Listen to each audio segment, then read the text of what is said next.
Two investigative agencies are tonight at war over their capacity to prosecute complex financial crimes. While the Director of Public Prosecutions, Nuruddin Haji, believes that detectives lack skills to mount watertight investigations, his counterpart at the Ethics and Anti-Corruption Commission, Halake Wako, maintains that their officers are up to the task. The tough war played out Wednesday, even as senators expressed concern about detectives' inability to convict a single high-profile corruption case since the Goldenberg scandal. Our senior parliamentary reporter, Patrick Amimo, has the details. The Director of Public Prosecutions appeared before the Senate's Justice and Legal Affairs Committee to give an update on whether Kenyans who, for the first time since independence, have the movers and shakers of high-level corruption successfully probed and convicted. As of Monday, we returned all the 57 files with directions to EACC.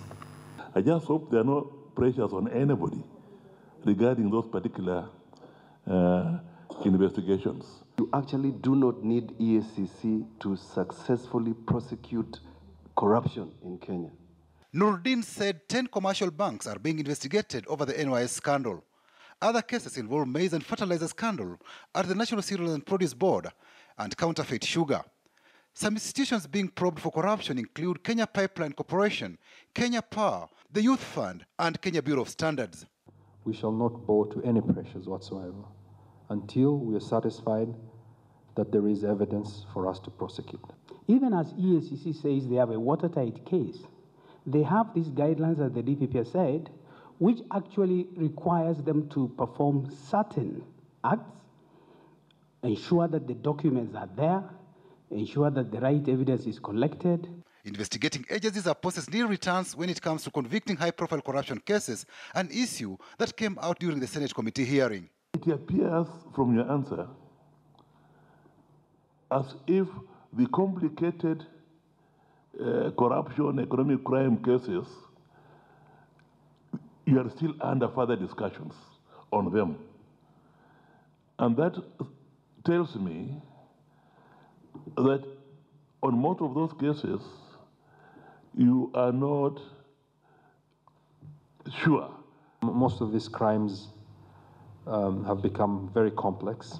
And to be frank, I think both the EACC and the DCI in certain areas do lack expertise, especially when it comes to complex financial crimes that are involved in corruption.